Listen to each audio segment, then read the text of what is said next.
ටීචර්ස්ලා දෙන්නෙක් ඉන්නවා මගේ ලයිෆ් එකේ අමතක වෙන්නේ සාමාන්‍ය. එක ටීචර් කෙනෙක් ඉන්නවා එයා මතක් වෙනකොට මගේ හිතට මොකද අමුත්තක් දැනෙනවා. තව සර් කෙනෙක් හිටිය ගණන් ඉගැන්නුවේ. මං වැඩියෙන්ම බය වෙච්ච ගුරුවරයා. බෝඩ් එක ගාවට යන්න ඕන. අත් දෙක උස්සන් බෝඩ් එකට හේතු වෙන්න ඕන. පතන් මීටර කෝදුවා. පස්සකුත් නෑ කටුබන් තියෙන්නේ. දිස්ත්‍රික් මුල් 20 දෙනා අතරට 12 දෙනෙක් සමගින් මුල් ස්ථාන රැසක් තනු ගාල්ල මාතර ප්‍රදේශවල වැඩිම සිසුන් ප්‍රමාණයක් සම්බන්ධ වී සිටින හොඳම ආර්ථික විද්‍යා පන්තිය 2027 නව පන්ති ආරම්භයි. සයන්ස් සෙන්ටර් ගාල්ල අයිකෝන් මාතර ඉන්ස්ටා අකුරැස්ස ප්‍රතිඵල තුලින් ගොඩනැගුණ ආර්ථික විද්‍යා සන්නාමය ලකී චතුරංග. මගේ ඉස්කෝලේ කාලේ මට හොඳට මතකයි මේ ටීචර්ස්ලා දෙන්නෙක් ඉන්නවා මගේ ලයිෆ් එකේ අමතක වෙන්නේ සාමාන්‍යයෙන් ඒක ටිකක් අමුතුම මතකයක් තියෙන. එක ටීචර් කෙනෙක් ඉන්නවා මගේ ජීවිතේ මම එහෙම කේන්තියක් වෛරයක් නෑ මේ මිනිස්සයත් එක්ක. නමුත් එයා මතක් වෙනකොට මගේ හිතට මොකද අමුත්තක් දැනෙනවා. මොකද්ද හෝ මුස්පේතු ගතියක් දැනෙනවා. ඒ තමයි ඒ ටීචර්ගේ තියෙන පුරුද්දා මොනවා හරි වැඩ ටිකක් කළා ටීචර් පොත දුන්නම වැරදුනොත් ටීචර් මොකක්ද දන්නවද කරන්නේ? පොත විසික් කරනවනේ.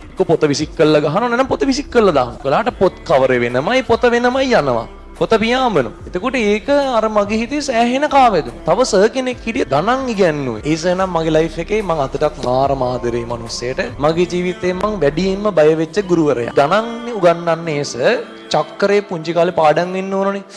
මට චක්‍රේ පාඩම් වෙන්නේ නෑ ළමයි. නම්බර චක්‍රේ පාඩම් වුණේ O level අන්තිම A level කිට්ටු කළා වගේ. මට යාළුවෙක් කියලා දුන්නේ මේක මතක තියාගන්න ලේසි ක්‍රමයක් තියෙනවා කියලා. ඒ ඉස්කෝලේ ඉවර වෙලා මේ සර් හවස පන්ති දානවා. අනිවාර්යෙන් අපේ අම්ම එනවා සාමාන්‍ය එක්ක යන්න. මම කරන්නේ මම දාම් මොකක් හරි ලෙඩක් හදා ගන්න ඕම. කොළුවක කියනවා එක්ක උණ කියනවා නැත්නම් බඩේ අමාරුව කියනවා. මං ඒ තරම් ලෙඩ දා ගන්නවා. චක්‍රේ පාඩන්න වුණොත් මොකක්ද දන්නවද වෙන්නේ? බෝඩ් එක ගාවට යන්න ඕන. අත් දෙක උස්සන් බෝඩ් එකට හේතු වෙන්න ඕන. සර් ගාව තියෙන පතන් මීටර කෝදුවා දේනවා පස්සේ දෙපැත්තට පස්සකුත් නෑ කටුබන් තියෙන්නේ. ඊට පස්සේ ගිහිල්ලා චක්‍රේ පාඩම් කරලා කියලා යන්න ඕන. ඒ බයටම පාඩම් කරනව නෙමෙයි අම්මෝ ආයේ අලුතෙන් හදලත් කියනවා. ඊට පස්සේ ගිහිල්ලා වාඩි වෙන්නේ අපි බංකුවේ මෙහෙම. හරිද? පුටුවේ. වාඩි වෙන්න බෑ. ඒ තරමට බයයි. ඒ බය නිසා මම හොඳට චක්‍රේ පාඩම් කරා ඊට පස්සේ. දැන් මට මගේ ජීවිතේ අමතක නොවන ගුරුවරයෙක් එයා. මම වැඩිපුරම ගුටි කෑවනම් ගුටි කෑවේ අන්නේ සර්ගේ. එතකොට අර ගුරුවරයා සහ අනිත් ගුරුවරයා කියලා දෙන්නගෙන් ගත්තට පස්සේ මට අර සර්ව අමතක වෙන්නේ නැහැ. කාලා බීලා හොඳට ඇදිලා තියෙනවා. උගන්න කටස් ටික ගාන්ට